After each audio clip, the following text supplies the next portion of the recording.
The fluorescent lights of the diner buzzed overhead like dying insects, casting a sickly yellow glow across the cracked linoleum floor. I could feel the grease in the air settling on my skin, mixing with the sweat that had been accumulating during my double shift. My feet ached in the worn sneakers I'd bought from a thrift store 3 months ago, the soles so thin I could feel every pebble on the pavement when I walked home. I wiped down the same table for the 3rd time, my movements mechanical, invisible. That's what I'd become in the 8 months since everything fell apart, a ghost moving through spaces, serving coffee to people who never looked up from their phones, collecting tips that barely covered rent on the studio apartment I shared with the rats in the walls. The bell above the door chimed, and I didn't need to look up to know who it was. I could smell his cologne before I saw him.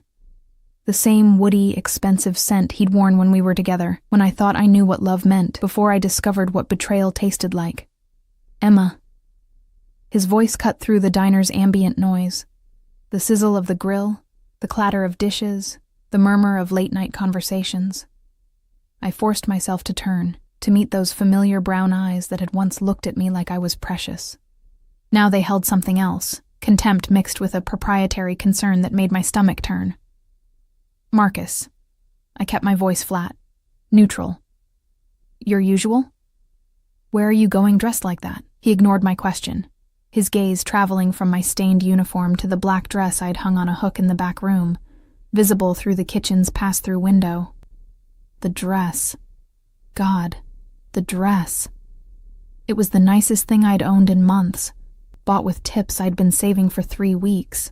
Nothing extravagant, just a simple black number that made me feel like maybe I was still a person who deserved to exist in spaces beyond this grease-stained purgatory. None of your business. I turned back to my table, but his hand shot out, gripping my wrist. Not hard enough to hurt, but firm enough to stop me. Emma, come on. We need to talk about the baby, my daughter. Lily, 3 years old with his dark curls and my green eyes. Currently at my mother's house because I couldn't afford childcare and still make rent.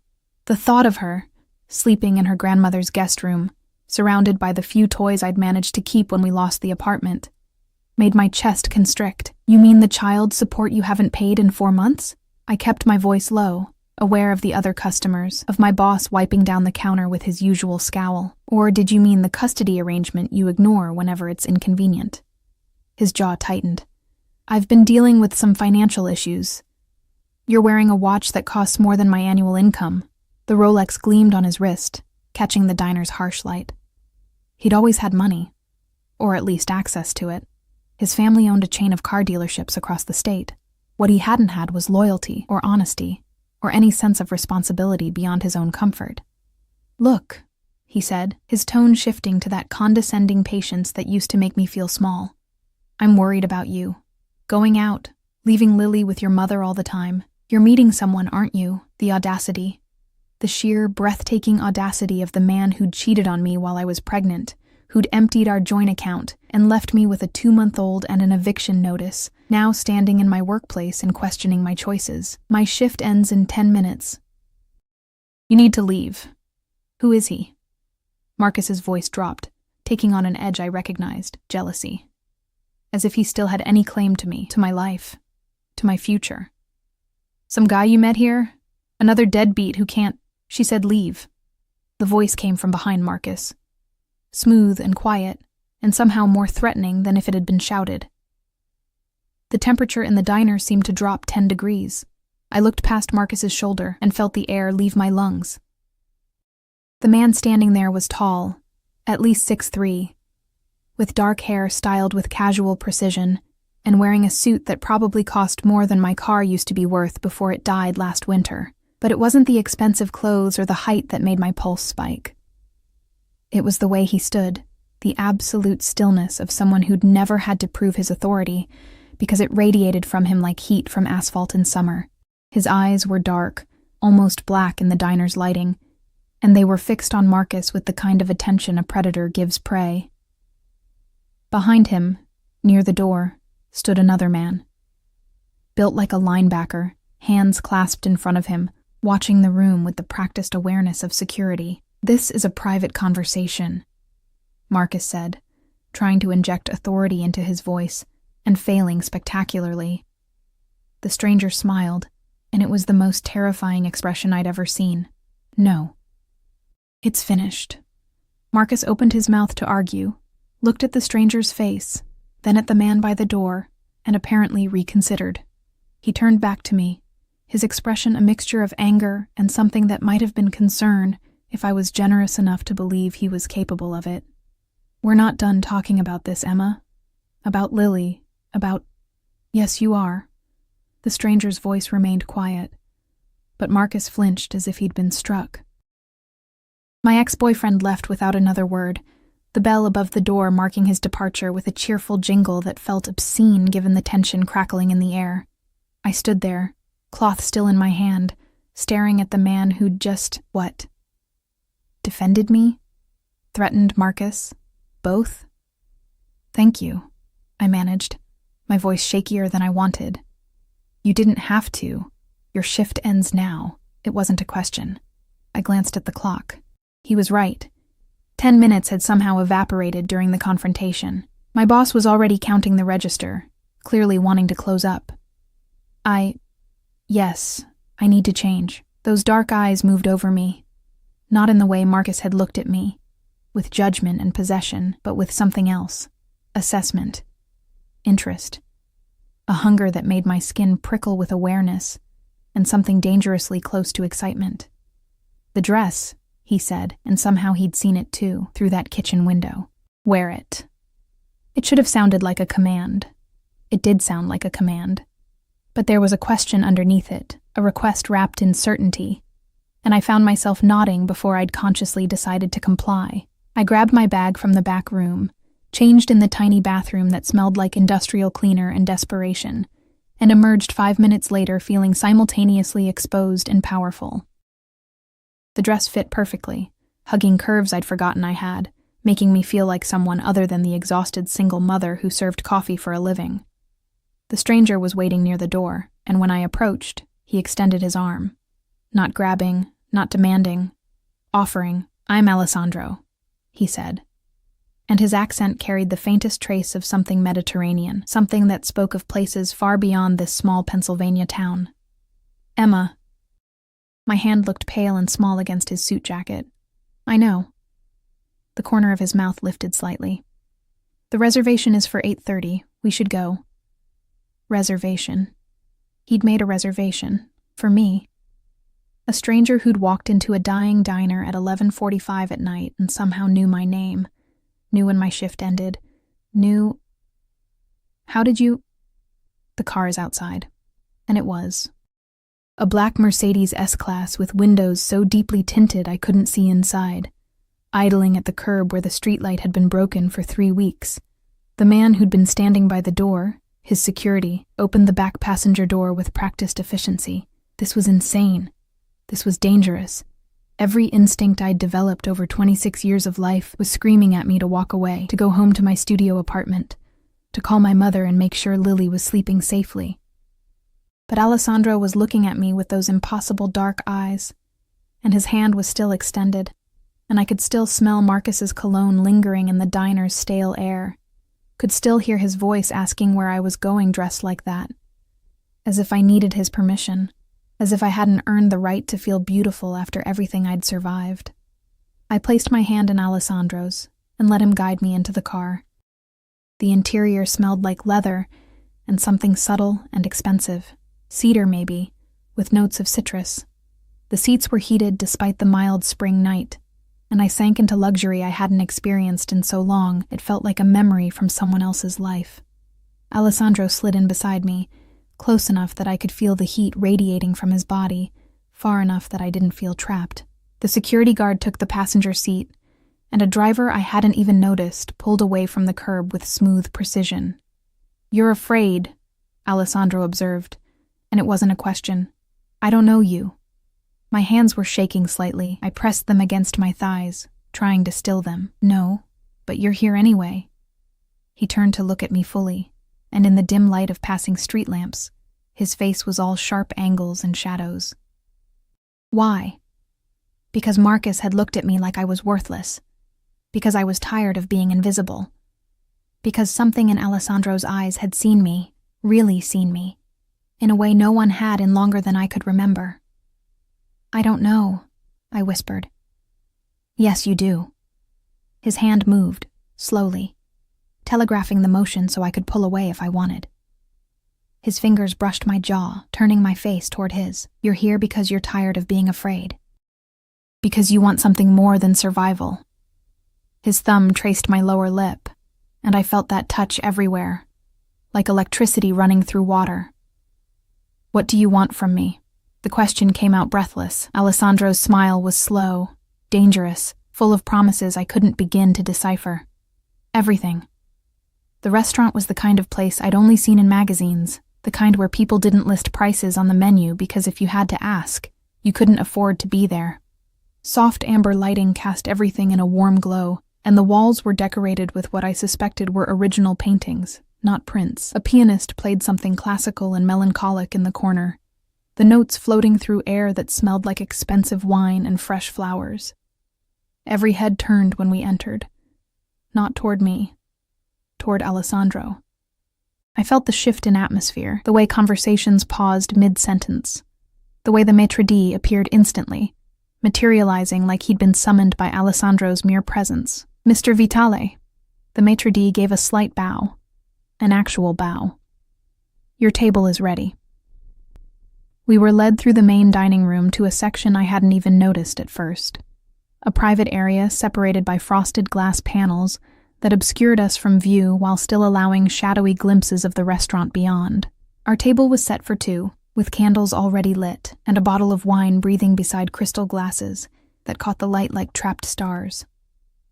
Alessandro pulled out my chair, his hand brushing the small of my back as I sat, and that simple touch sent heat racing up my spine. He took the seat across from me, and I was grateful for the table between us because the intensity of his attention was almost overwhelming.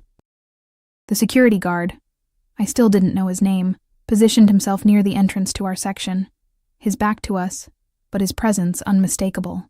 Another man in a similar dark suit appeared briefly, leaning down to whisper something in Alessandro's ear. Alessandro nodded once, dismissive, and the man vanished. "You have questions." Alessandro poured wine into my glass with steady hands. "Ask them." I had 1,000 questions. I had so many questions they were piling up in my throat, threatening to choke me. I picked the simplest one, the most immediate. "How did you know my name?" "I asked your manager 2 days ago." He said it casually, like it was normal to research diner waitresses. "I needed to know what time your shift ended, what days you worked." 2 days ago. He'd been watching me for 2 days, planning this, and I hadn't noticed. The thought should have terrified me. Instead, I felt something else, a dangerous thrill that mixed with the fear, making my pulse race. "Why?" Alessandro took a sip of his wine, considering me over the rim of his glass. "I saw you on Tuesday. You were carrying a tray of coffee cups and one of the customers, a businessman in a cheap suit, snapped his fingers at you. Do you remember?" I did.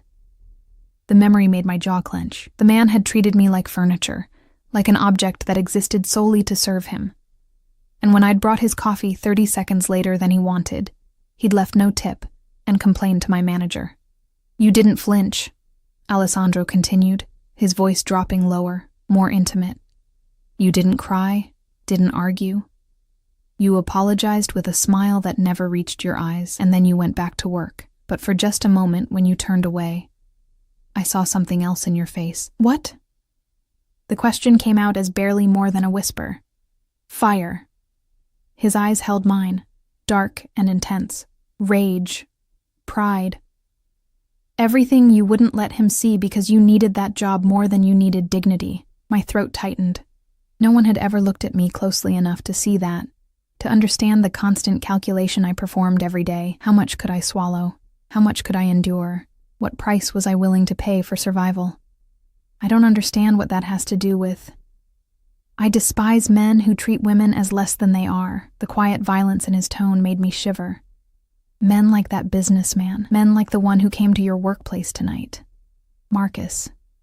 He meant Marcus. You know about him too. "I know everything about you, Emma." Alessandro leaned forward slightly, candlelight throwing shadows across his features.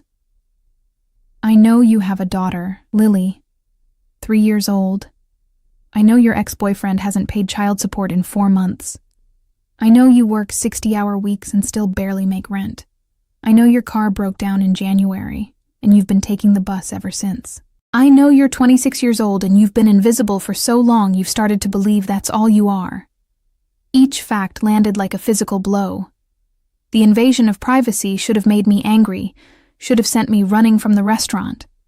But the way he said it, not with pity, not with judgment, but with a fierce, possessive knowledge, made me feel seen in a way that was both terrifying and intoxicating. That's stalking. I tried to inject some strength into my voice. Yes. He didn't deny it, didn't apologize. It is. I should leave. But you won't. He was right, and we both knew it. I reached for my wine glass with trembling fingers, taking a larger sip than I'd intended.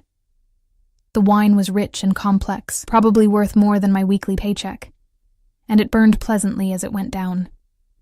A waiter appeared, silent, efficient, placing plates in front of us. I hadn't even looked at a menu, but the food was exquisite. Some kind of fish with saffron sauce, vegetables that looked like art. The waiter disappeared as quickly as he'd arrived, leaving us in our bubble of candlelight and tension. Eat, Alessandro said, and there was that command again, wrapped in concern. I picked up my fork, mainly to have something to do with my hands. The fish melted on my tongue, flavors I couldn't even name dancing across my palate. When had I last eaten something that wasn't instant noodles or leftover diner food? Tell me about Lily. His request was soft, genuine. And somehow, that broke something in me. I found myself talking about my daughter's laugh, about how she loved dinosaurs and refused to wear anything that wasn't purple, about how smart she was, how funny, how beautiful. I talked about the guilt that ate at me every day, about working doubles while she stayed with my mother, about missing bedtimes and scraped knees and first words. Alessandro listened with complete attention, asking questions that showed he actually cared about the answers. He didn't check his phone, didn't look away, didn't interrupt. The security guard remained motionless by the entrance, and occasionally I'd catch glimpses of other men in dark suits passing by our section, but Alessandro's focus never wavered from me. "You're a good mother," he said, when I finally fell silent. My plate somehow empty, though I barely remembered eating. I'm a broke mother who can barely see her own child. You're a mother who works 60 hours a week to provide for her daughter. There's a difference. His hand moved across the table, covering mine. His skin was warm, his grip firm without being constraining. "The money Marcus owes you, I can handle that." I pulled my hand back like I'd been burned. "No, absolutely not. Emma? I don't need your money, I don't even know you." The panic was rising now, reality crashing back in. This is insane. This whole thing is insane. You stalked me. You learned everything about my life. You're offering me money. What do you want? Really? Because men like you don't do things like this without expecting something in return. Alessandro's expression didn't change, but something flickered in his eyes. Approval, maybe, or respect. "You're right." He leaned back in his chair, and for the first time, I got a full sense of the power coiled in his frame, the danger lurking beneath the expensive suit. "I do want something." My heart hammered against my ribs. "What?" "You." The single word hung in the air between us, heavy with implication. "I want you to let me take care of you. I want you to stop working yourself to death in that diner. I want you to be able to see your daughter every day. I want to give you everything you've been denied." In exchange for what? Sex? I tried to sound defiant, but my voice shook. "In exchange for your trust." He paused, his gaze boring into me. "And yes, eventually, if you want me the way I want you, then that too. But I'm not interested in buying you, Emma. I'm interested in keeping you." The possessiveness in those last words should have sent me running. Instead, I felt heat pooling low in my belly. A dangerous attraction to this man who looked at me like I was something precious and breakable, and his. "I don't understand why." It came out plaintive, confused. "Why me?" Alessandro stood, moving around the table with predatory grace. He crouched beside my chair, bringing himself to my eye level, and the proximity made it hard to breathe. He smelled like cedar and something darker, muskier, something that made me want to lean closer. Because when I saw you being treated like nothing, you didn't break.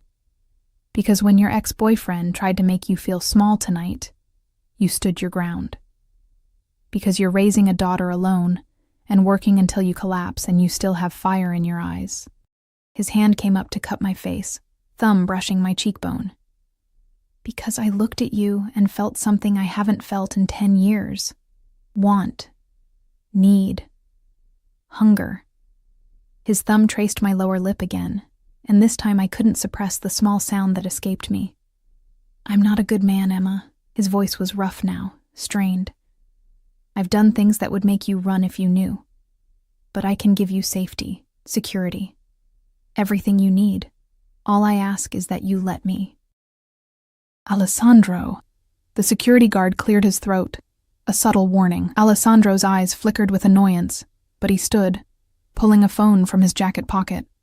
He moved a few steps away, speaking in rapid Italian to whoever was on the other end. I caught only fragments, names I didn't recognize, numbers.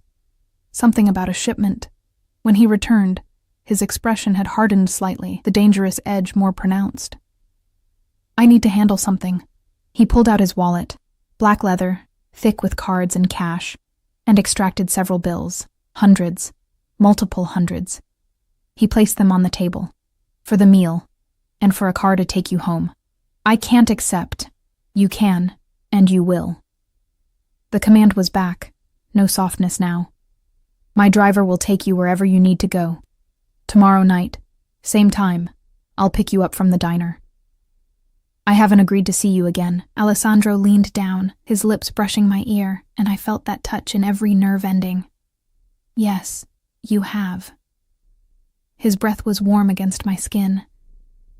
You agreed the moment you got in my car, the moment you let me see the real you. You're mine now, Emma. You just don't fully understand what that means yet.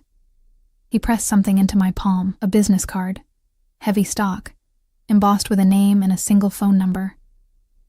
Then he was gone, striding out of the private section with his security guard falling into step beside him, leaving me alone with expensive wine, uneaten dessert, and more money on the table than I made in a month. I sat there for a long moment, my hand still tingling where he'd touched me, my whole body thrumming with a dangerous cocktail of fear and desire. The card in my hand read simply, Alessandro Vitale with a phone number beneath. I knew I should throw it away. I knew I should block whatever number he'd used to find me, tell my manager I was being harassed, maybe even call the police. Instead, I tucked the card into my purse, finished my wine, and waited for the driver who appeared exactly 3 minutes later to take me home. The studio apartment felt even smaller when I returned, even more suffocating. I lay in bed staring at the water-stained ceiling, touching my lips where Alessandro's thumb had traced them, wondering what I'd just agreed to, and knowing, with terrifying certainty, that I would see him again tomorrow night. I called in sick the next morning. It was the first time I'd missed a shift in 8 months, and my manager's skeptical grunt told me exactly what he thought of my sudden flu. But I couldn't face that diner, couldn't stand under those fluorescent lights knowing Alessandro might walk through the door, knowing Marcus might come back, knowing everything had shifted in a way I couldn't undo. Instead, I took the bus to my mother's house, a 40-minute ride through neighborhoods that grew progressively nicer, until the houses had actual yards, and the cars in driveways didn't look like they might die at any moment. Lily was in the backyard when I arrived, her purple dress covered in grass stains, her dark curls escaping from the ponytail my mother had attempted. She looked up when the back door opened, and her face split into a smile that made my chest ache. "Mommy!" She launched herself at me with the fearless enthusiasm only a 3-year-old possessed. I caught her, breathing in the scent of her, strawberry shampoo and dirt and something indefinably sweet that was just Lily. This was why I worked 60-hour weeks. This was why I endured Marcus's condescension, and customers who snapped their fingers, and a life that felt like drowning. For these moments when my daughter's arms wrapped around my neck, and her laughter bubbled against my ear. "Hey, baby girl." I held her close, maybe a little too tight. Have you been good for Grandma? She let me have 2 cookies. Lily pulled back, her green eyes, my eyes, sparkling with mischief. And we watched the dinosaur movie 3 times. 3 times? I looked at my mother, who stood on the porch with her arms crossed and an expression that said we were going to talk later. She's very persuasive, Mom said dryly. Emma, can I speak with you inside? I set Lily down, watching as she immediately returned to whatever game she'd been playing with a collection of plastic dinosaurs. My mother led me into the kitchen that smelled like coffee and the cinnamon rolls she baked every Wednesday. Marcus came by yesterday. She didn't waste time. Looking for you. My stomach clenched. What did he say? That he was worried, that you were making bad choices, meeting strange men, neglecting your responsibilities. She paused, studying my face. He seemed genuinely concerned, Emma, almost frightened. Frightened. Marcus, who'd never been afraid of anything except commitment and honesty, had been frightened. The memory of Alessandro's quiet voice, she said leave, and Marcus's rapid retreat played through my mind. He doesn't get to be concerned about my choices. I kept my voice steady. Not after what he did. I agree. My mother poured 2 cups of coffee, sliding one across the counter to me. But I am concerned. You came home at 2 a.m. wearing a dress I've never seen before. And you've been staring at your phone every 5 minutes since you got here. So tell me, who is he? I wrapped my hands around the mug, letting the heat ground me. How could I explain Alessandro? The stalking that should have terrified me but instead made me feel seen. The money. The power. The way he'd looked at me like I was something precious and his. His name is Alessandro. I started with the simplest truth. I met him at the diner. And? Mom's eyebrow rose in that way that had always made me confess my secrets as a child. And he's intense. Wealthy. He wants to help me. Financially, I mean. The silence that followed was deafening. My mother set down her coffee cup with deliberate care. Emma Catherine Morrison, please tell me you're not getting involved with some kind of... She paused, choosing her words carefully with a glance toward the backyard where Lily played. Some kind of arrangement. It's not like that. But even as I said it, I wasn't sure what it was like. He just wants to help. Men don't just do anything, sweetheart. Especially not wealthy men. She reached across the counter, covering my hand with hers. I know things have been hard. I know Marcus left you in an impossible situation. But whatever this is, please be careful. You have Lily to think about, as if I ever stopped thinking about Lily. As if every decision I made wasn't weighed against her needs, her future, her safety. My phone buzzed in my pocket, and I pulled it out despite myself. An unknown number. But I knew who it was before I even opened the message. I hope you slept well. The car will pick you up at 8, no question. No request. Just the assumption that I would comply. That I wanted to comply. I typed back quickly, I'm not at home. I'm with my daughter. The response came immediately, where? I hesitated, my thumb hovering over the screen. Giving him my mother's address felt like crossing a line, like inviting him into the part of my life that was still innocent, still pure. But I'd already given him so much, just by getting in his car, by drinking his wine, by letting him touch my face with such possessive tenderness. I sent the address. I'll pick you up from there. Spend the day with your daughter, 8 o'clock. My mother was watching me with an expression that mixed concern and resignation. He's picking you up here, isn't he, Mom? I want to meet him. Her tone left no room for argument. If this man is going to be in your life, if he's going to be anywhere near my granddaughter, I want to look him in the eye. The thought of Alessandro meeting my mother should have been mortifying. Instead, I felt a strange flutter of something that might have been anticipation. What would he see when he looked at this modest house with its worn furniture and family photos covering every surface? Would he understand where I came from? What I was trying to protect? I spent the day with Lily, pushing aside thoughts of Alessandro and Marcus and money and danger. We played dinosaurs. We read books. We made lunch that Lily mostly wore instead of eating. For a few hours, I was just a mother with her daughter, and the world contracted to the size of my mother's backyard. But as the afternoon shadows lengthened, As 7 o'clock approached, and then 7:30, I felt the tension returning, coiling in my stomach like a snake preparing to strike. I changed back into the black dress. I'd brought it with me, unable to leave it behind, and fixed my hair in my mother's bathroom mirror. The woman looking back at me seemed like a stranger. When had my eyes started holding that mixture of fear and hunger? When had I started looking like someone who would get into a car with a dangerous man and not look back? At 7:55, a black Mercedes pulled up outside my mother's house. I watched from the window as Alessandro emerged, and even from a distance, I could see the way he commanded space. He wore another suit, charcoal this time, with a black shirt underneath that made him look like he'd stepped out of a film about beautiful, dangerous men. The security guard from last night, plus another one I hadn't seen before, flanked him as he approached the front door. My mother reached the door before I could, opening it with the expression she used to wear when I brought boys home in high school. Protective. Assessing. Ready to eviscerate anyone who threatened her family. Mrs. Morrison. Alessandro's voice was respectful, his posture deferential in a way I hadn't seen before. Thank you for allowing me to collect Emma from your home. I didn't allow anything.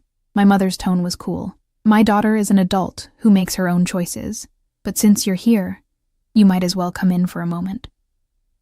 Alessandro's eyes found mine over my mother's shoulder, and something in his expression made my breath catch. Heat. Possession. Relief, as if he'd been worried I wouldn't be here. He stepped inside, and the house seemed to shrink around him. His security remained outside. I could see them through the window, positioned strategically, scanning the street with practiced awareness. "Mommy, who's that?" Lily's voice came from the hallway, and I turned to see her peeking around the corner, her dinosaur clutched against her chest. The change in Alessandro was instantaneous.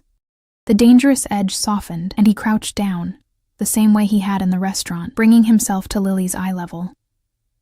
"Hello." His voice was gentle, non-threatening. "You must be Lily. Your mother has told me wonderful things about you." Lily studied him with the brutal honesty only children possess. "You're really tall." "I am." The corner of his mouth lifted. "Is that a Tyrannosaurus Rex?" "It's a velociraptor." Lily said it with the confidence of someone who knew her dinosaurs. "They hunted in packs and were really smart." "I didn't know that. Thank you for teaching me." Alessandro's attention was completely focused on my daughter, and something in my chest twisted painfully at the sight. "Lily, sweetie, go get ready for bed." My mother's voice was firm but kind. "Say goodnight to Mommy." Lily ran to me, and I knelt down to receive her hug, breathing her in one more time. "Be good for Grandma, okay? I love you so much." "Love you too, Mommy." She kissed my cheek, then surprised me by waving at Alessandro. "Bye, tall man." "Goodbye, Lily." He smiled. A real smile, warm and genuine. And I felt something dangerous shift in my chest. After Lily disappeared down the hallway, my mother turned to Alessandro with her arms crossed. "I don't know what your intentions are with my daughter, and frankly, I don't trust men who drive cars that cost more than my house. But Emma is smart, and she's strong, and if she's decided to see you, that's her choice. However," she stepped closer to him, and despite the height difference, she somehow managed to look intimidating. "If you hurt her, if you use her, if you do anything to put her or my granddaughter at risk, you will answer to me. Are we clear?" Alessandro met her gaze steadily. "Crystal clear, Mrs. Morrison, and for what it's worth, I have no intention of hurting Emma. My intention is to give her everything she deserves. We'll see." My mother turned to me, her expression softening. "Call me tomorrow. And Emma, trust your instincts." I kissed her cheek, then let Alessandro guide me outside with his hand on the small of my back. The security guards opened the car door, and I slid inside. Feeling the now familiar embrace of leather and luxury, Alessandro joined me, and the moment the door closed, the atmosphere shifted. We were in our bubble again, separated from the world by tinted windows and the soft purr of the engine. "Your mother is formidable," he said it with respect, almost admiration. "She raised me alone after my father left." I watched the houses blur past as we pulled away. "She knows how to be strong. You learned from her." His hand found mine in the darkness, fingers interlacing. "Lily is beautiful. Thank you." The simple statement felt inadequate for the surge of emotion his words provoked. "I meant what I said to your mother." Alessandro's thumb traced circles on my palm. "I want to give you everything you deserve, Emma. Starting with this." He handed me an envelope, thick, expensive paper, sealed with what looked like a wax emblem. "What is this?" "Open it." My hands shook as I broke the seal. Inside was a letter, formal, legal, and a check. I stared at the number, certain I was reading it wrong, that there couldn't possibly be that many zeros. "This is..." My voice failed. "The amount Marcus owes you in child support, plus interest, plus enough to cover 6 months of living expenses." Alessandro's voice was matter of fact, as if he hadn't just handed me more money than I'd seen in my entire life. "Consider it a gift. No strings attached." "Alessandro, I can't." "You can." His hand cupped my face, turning me toward him. "And you will. Because Lily deserves a mother who isn't working herself to death, because you deserve to breathe, because I want you to." The last reason, "because I want you to," hung in the air between us, heavy with implication. "What do you want from me?" I whispered the same question from last night, desperate for an answer that made sense. Alessandro leaned closer, his lips brushing my temple, my cheekbone, hovering just above my mouth. "I want you to stop fighting me." His breath was warm against my skin. "I want you to let me protect you. I want you to understand that you're mine now, Emma, mine to care for, mine to keep safe, mine." Then his mouth was on mine, and the kiss was nothing like I'd expected. It wasn't gentle or tentative.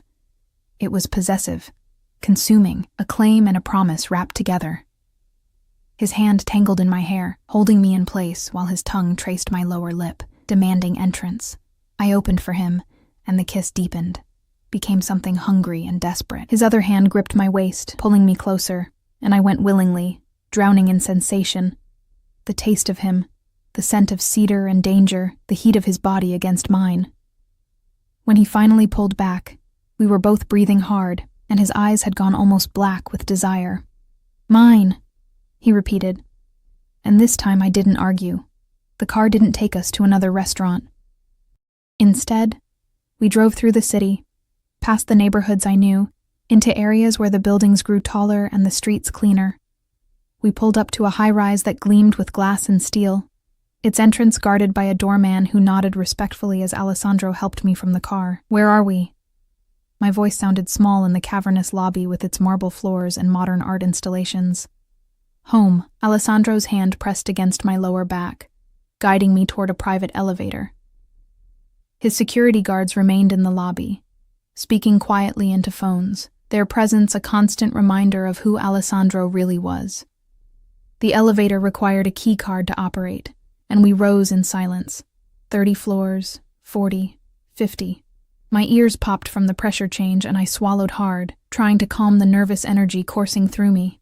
The elevator opened directly into a penthouse apartment that stole my breath.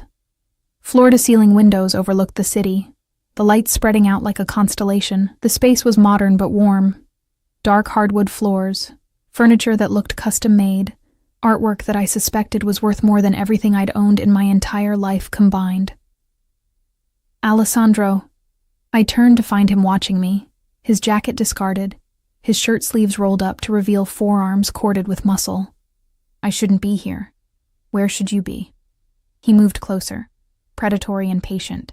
"In your studio apartment with the rats? Working another double shift, pretending you don't feel this between us?" He was right. And I hated that he was right. I could feel it. The pull between us, magnetic and inevitable. Every time he looked at me, every time he touched me, I felt myself falling deeper into whatever this was. "I don't understand what you want from me." The words came out plaintive, confused. "You say you want to take care of me, but men like you don't do that without expecting something in return. So tell me, what's the price, Alessandro? What do I owe you for the money, for the attention, for all of this?" His jaw tightened, and for a moment, I saw something dark flash in his eyes. Anger, maybe, or hurt, that I'd reduced what he was offering to a transaction. "Come here." It wasn't a request. I should have refused, should have demanded he take me home. But my feet carried me forward until I stood close enough to feel the heat radiating from his body, close enough to see the way his pupils had dilated. "The price," he said, his voice low and dangerous, "is your honesty. I want you to stop pretending you don't want this. I want you to stop lying to yourself about what you feel when I touch you." His hand rose, fingers trailing along my jaw, down my neck, tracing the line of my collarbone exposed by the dress. Everywhere he touched left fire in its wake. "I want you to admit that when your ex-boyfriend looked at you like you were nothing, part of you wanted me to do more than make him leave. Part of you wanted me to hurt him forever, making you feel small." My breath caught because he was right. I had wanted that. In some dark corner of my soul I didn't like to examine, I'd wanted Alessandro to make Marcus feel the fear I'd lived with for months. "I want you to stop working at that diner." His other hand found my waist, pulling me flush against him. "I want you to move into a place where Lily has her own room, where you don't have to choose between paying rent and buying food. I want you to let me give you the life you should have had all along. And in return?"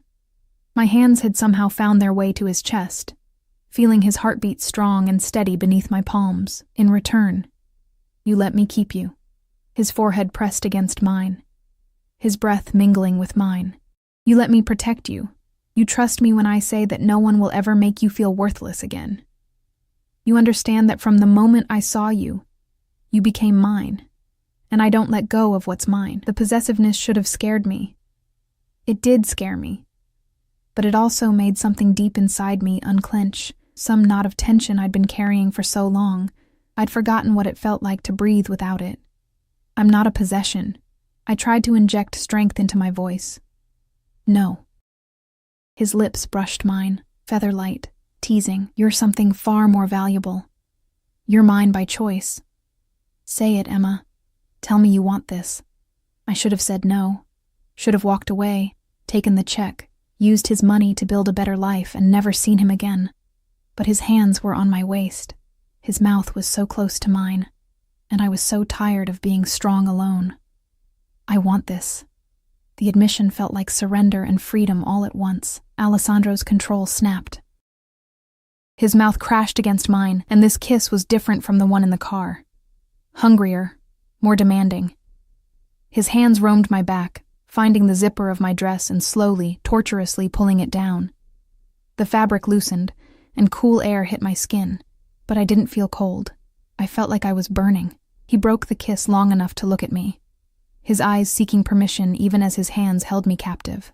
"Tell me to stop, and I will." But I didn't want him to stop. I wanted to forget about Marcus and money troubles and the weight of responsibility that had been crushing me for years. I wanted to feel wanted, desired, cherished.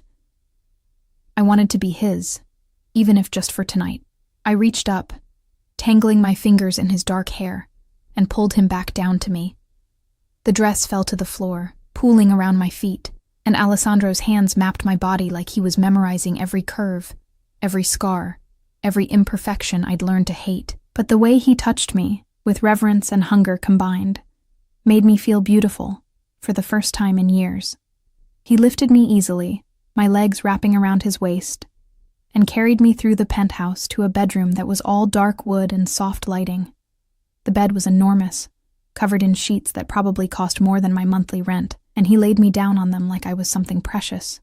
"You're shaking." His hand cupped my face, thumb brushing my cheekbone. "I'm scared." The honesty slipped out before I could stop it. Of me? Of this. Of how much I want this. Of what it means.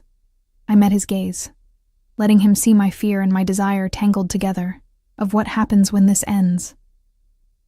Alessandro's expression softened, and he lay down beside me, propping himself up on one elbow so he could look down at me. "What makes you think this ends?" "Everything ends." It was the truth I'd learned from my father leaving, from Marcus's betrayal, from every disappointment life had handed me. Especially good things. "Then we'll make sure this isn't a good thing." His lips curved into a small smile. We'll make it something permanent, something unbreakable. He kissed me again, slower this time, and his hands continued their exploration. Learning me, claiming me, I let myself fall into sensation, into the feeling of being wanted, of mattering to someone who looked at me like I was the center of his universe. Later, hours later, when the city lights had blurred with exhaustion and pleasure, and something that felt dangerously close to belonging, I lay in Alessandro's arms, my head on his chest, listening to his heartbeat slow. Tell me something true. My fingers traced patterns on his skin. Something you don't tell anyone else. He was quiet for so long I thought he might not answer. Then, my father was killed when I was 16, shot in the back by someone he trusted. I found him. I lifted my head to look at him, seeing the pain etched in the lines around his eyes. I took over his business that same year. Had to prove I was strong enough, ruthless enough to fill his shoes. His hand stroked my hair absently. I've spent 10 years building an empire, and in all that time, I never let myself want anything I couldn't control. Until you, Alessandro. I saw you being treated like nothing, and something in me broke. His arms tightened around me, or maybe something finally healed. I don't know. But I knew I couldn't walk away. Couldn't leave you in that diner. Couldn't watch you destroy yourself for people who didn't deserve your sacrifice. What business? I asked, though part of me already knew, had known from the moment I saw his security guards, the way people looked at him with fear and respect. Nothing legal. He said it without shame or apology. But nothing that will touch you or Lily. I keep my world and yours separate. I should have been horrified, should have gotten up, gotten dressed, run as far and as fast as I could. But I'd already known, hadn't I? Some part of me had recognized the danger in him from the first moment, and I'd gotten in his car anyway. The money you gave me is clean. I have legitimate businesses too. Real estate, investments. The check came from those accounts. He tilted my chin up, forcing me to meet his eyes. I won't lie to you, Emma. My hands aren't clean, but I'll never let my dirt touch you. I believed him. God help me. I believed him. What happens now? I whispered. Now you stop working at the diner. Tomorrow we look at apartments, somewhere safe, somewhere Lily can have her own room and a backyard to play in. You start building the life you deserve. His thumb traced my lower lip. And you let me be part of it. People will talk. The reality was starting to sink in. Marcus will cause problems. My mother already doesn't trust you. Let them talk. Marcus won't be a problem. I'll make sure of it. And your mother will learn to trust me when she sees how I take care of you. His voice hardened slightly. Anyone who tries to hurt you, anyone who tries to take you from me, will regret it. The threat should have scared me. Instead, I felt safe for the first time in years. I curled back into his embrace, letting myself believe, just for tonight, that maybe fairy tales existed. That maybe women like me could be saved by dangerous men who looked at them like they were worth everything. Outside the windows, the city continued its endless dance of light and shadow, and somewhere in the distance, I heard sirens wailing, Alessandro's world, bleeding into the edges of mine. A reminder that this safety came with a price. But as his breathing evened out into sleep, as his arms remained locked around me even in unconsciousness, I decided the price was one I was willing to pay. I had been invisible for so long. Now someone saw me. Someone wanted me. Someone had claimed me as his. And for the first time since Marcus had walked out, leaving me with a baby and nothing else, I felt like maybe I could breathe.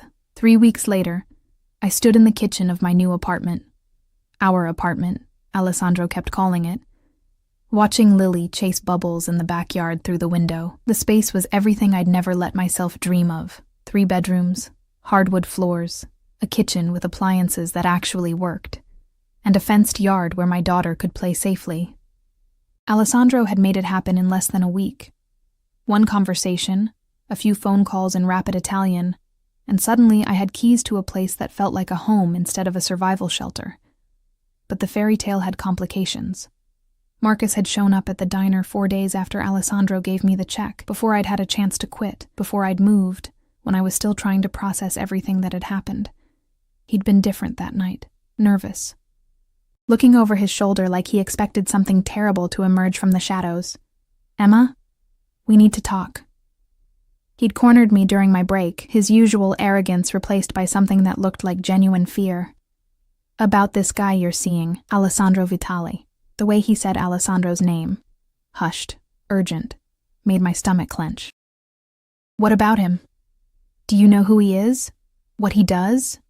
Marcus grabbed my arm and I'd yanked it away, the memory of Alessandro's possessive touch making anyone else's hands feel wrong. "Jesus, Emma, he's connected. Like, seriously connected. The Vitale family doesn't just own restaurants and real estate. They control half the illegal operations on the East Coast." I'd known. Of course I'd known. But hearing it said out loud, hearing the fear in Marcus's voice, made it real in a way it hadn't been before. "That's not your concern anymore. He came to see me." Marcus's voice dropped to barely above a whisper. 2 days ago, him and 2 guys who looked like they could break me in half. He told me that if I ever contacted you again, if I ever came near you or Lily, if I ever so much as thought about causing you problems, I'd regret it. Emma. He wasn't making idle threats. I could see it in his eyes. Part of me, the part that had endured months of Marcus's neglect and broken promises, felt a savage satisfaction.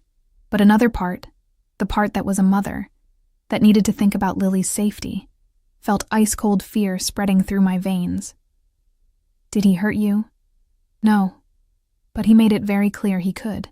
Marcus looked at me with something that might have been genuine concern. "I'm going to pay the child support, all of it, regularly, whatever he wants.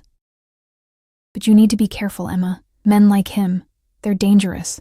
They don't just date women, they own them." After he'd left, I'd sat in the diner's break room, staring at my phone, Alessandro's number glowing on the screen. I should have been angry that he'd threatened Marcus without telling me, should have been terrified of what else he was capable of. Instead, I'd felt protected, claimed, his. Now, 3 weeks into this new life, I was learning what it meant to belong to Alessandro Vitale. It meant security guards, always at least 2 of them, positioned outside the apartment building. It meant a new phone, with a direct line to Alessandro, one that he answered within 2 rings no matter what time I called. It meant never worrying about money, about bills, about whether I could afford to buy Lily the purple sneakers she wanted, but it also meant rules. I couldn't go anywhere without telling Alessandro first. Couldn't take Lily to certain neighborhoods. Couldn't answer the door without checking with security. Couldn't live my life without the constant awareness that I was under surveillance. Not by enemies, but by the man who'd claimed me as his. The gilded cage, I'd started calling it in my head. Beautiful, comfortable, safe, but still a cage. The sound of the front door opening pulled me from my thoughts. Alessandro's voice carried through the apartment, speaking Italian into his phone, his tone clipped and authoritative. He appeared in the kitchen doorway moments later, ending the call and pocketing his phone, his dark eyes finding me immediately. "Kara." The endearment rolled off his tongue like honey. "You look troubled."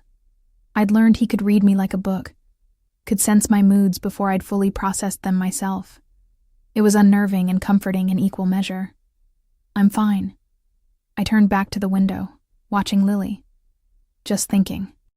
Alessandro moved behind me, his arms wrapping around my waist, his chin resting on my shoulder.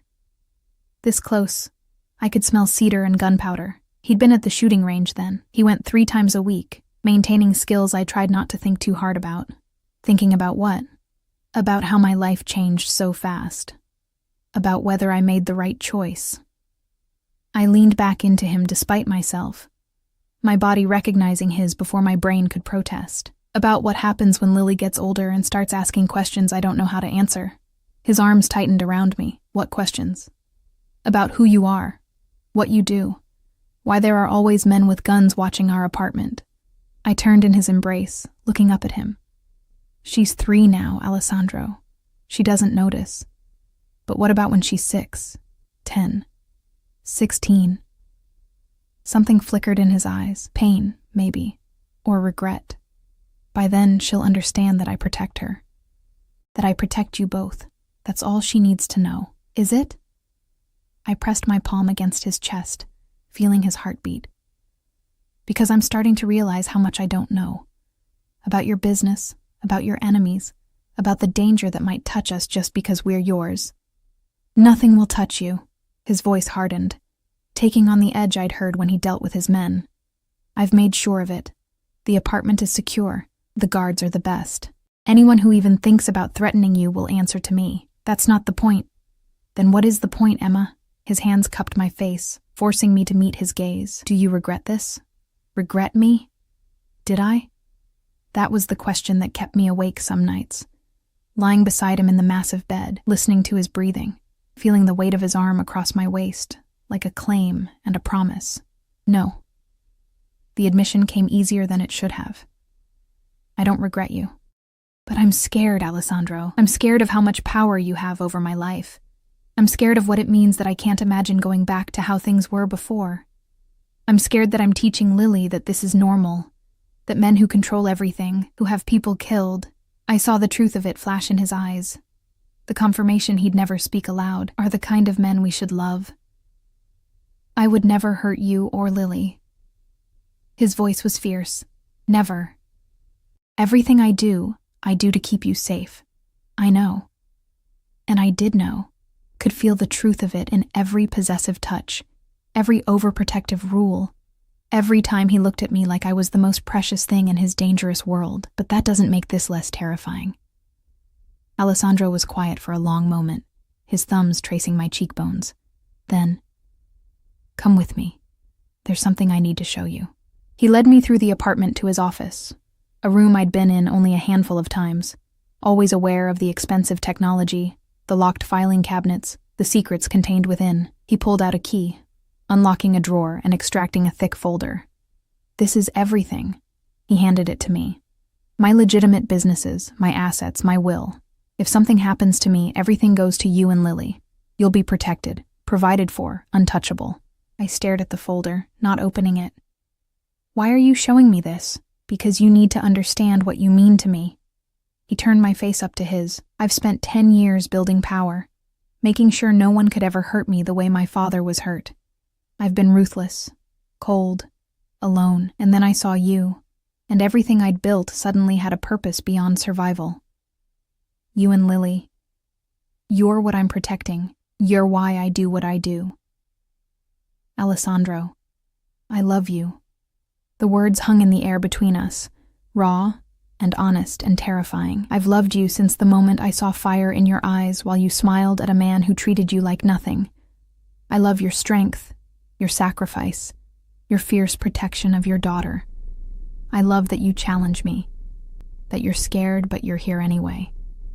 I love you, Emma, and I will spend the rest of my life making sure you never regret choosing me. Tears blurred my vision. No one had ever said those words to me. Not Marcus, not anyone. I'd started to believe I was unlovable, that I was only worth what I could provide, what service I could render. I love you too. The words came out choked, broken. God help me, I do.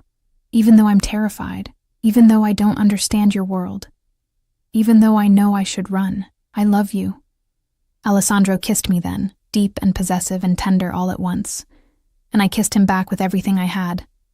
All my fear and hope and desperate need to believe that fairy tales could exist in the real world, even if they came wrapped in danger.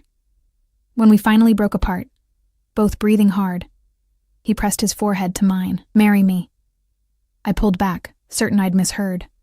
What? Marry me, Emma. He said it again, stronger, more certain. Not because I need to own you more completely. You're already mine. But because I want the world to know it. Because I want Lily to have my name and my protection legally. Because I want to wake up every morning for the rest of my life knowing you chose me. It was insane. We'd known each other for less than a month. I barely understood his world. There were 1,000 reasons to say no.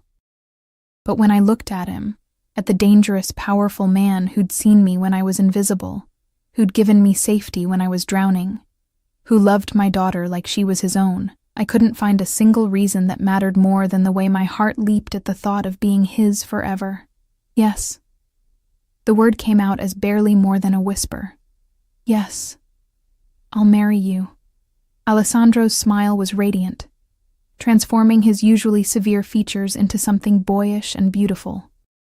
He kissed me again, and I felt him reach into his pocket, felt something cool slide onto my finger. I pulled back to look at my hand and gasped. The ring was stunning, a deep blue sapphire surrounded by diamonds, set in platinum. It caught the light and threw it back in brilliant sparks, beautiful and substantial, and utterly unlike anything I'd ever imagined wearing. It was my mother's. Alessandro's voice was soft. The only thing I have left of her. She'd want you to have it. I couldn't speak around the lump in my throat, could only throw my arms around his neck and hold on while tears streamed down my face. Tears of joy and fear, and overwhelming gratitude for this impossible, dangerous, perfect love. A knock on the office door interrupted us. One of Alessandro's men, Giovanni, the one who usually drove us, stood in the doorway with his phone in hand. "Boss, we have a situation." Alessandro's demeanor shifted instantly, the tender lover replaced by the commanding presence I'd only glimpsed. What kind of situation? The Carmichael crew. They're making noise about territory. Specifically, they're asking about the girl. Giovanni's eyes flicked to me, apologetic. About Emma. I felt Alessandro's entire body tense, felt the danger radiating from him like heat. "Handle it. I want names, locations, everything. And double the security here. No one gets within a block of this building without my knowing about it." "Already done, boss." After Giovanni left, Alessandro turned back to me, and I could see him struggling to soften his expression, to be the man who'd just proposed, rather than the one who'd just ordered someone's death. Because that's what "handle it" meant. I was learning to understand the language of his world. "You're in danger because of me." It wasn't a question. "You're protected because of me," he corrected, his hands gripping my shoulders. "There's a difference. These people, they're testing boundaries, trying to find weakness. They won't find it. You and Lily are untouchable, Emma. I promise you that." I wanted to argue, to point out that being untouchable meant living in a fortress, meant security guards and restricted movements, and the constant awareness of threats. But when I looked into Alessandro's eyes, I saw the truth. This was his world, and I'd chosen to enter it. For better or worse, I was his now, and his protection came with his dangers. "What do we tell Lily?" I glanced toward the backyard, where my daughter still played, oblivious to the violence swirling at the edges of her world. "We tell her we love her. We tell her she's safe. We tell her that sometimes the best families are the ones we choose, not the ones we're born into." Alessandro pulled me close, his arms creating a shield around me. "And we make sure that every day of her life, she knows she's cherished." I leaned into him, letting myself believe in the safety of his embrace, letting myself trust that his love was stronger than his dangers. That evening, we sat in the backyard together, Alessandro, Lily, and me. My daughter climbed into Alessandro's lap without hesitation, showing him her collection of rocks she'd found, and he listened with complete attention, asking questions about each one, treating her discoveries like they were treasures. Watching them together, watching this dangerous man be gentle with my child, I felt something settle in my chest. Maybe our family wasn't traditional. Maybe our love story had started with stalking and money and threats. Maybe our future would always have shadows lurking at its edges. But it was ours. We'd chosen each other, me with my wounds and my daughter, him with his darkness and his empire. We'd built something beautiful from broken pieces, and I was done apologizing for it. Later, after Lily was asleep in her purple bedroom, Alessandro and I stood at the window overlooking the city, his arms wrapped around me from behind, the sapphire on my finger catching the light. And he pressed a kiss to my temple. "No regrets?" he murmured against my skin. I turned in his arms, rising on my toes to kiss him, tasting my answer on his lips before speaking it aloud. No regrets. Not anymore. And as the city lights spread out before us like a sea of stars, as Alessandro held me like I was precious and his and forever, I finally understood what it meant to be seen, to be chosen, to be loved by a man who would burn the world down to keep me safe. This was my fairy tale, dark and dangerous, and absolutely real, and I wouldn't change a single thing.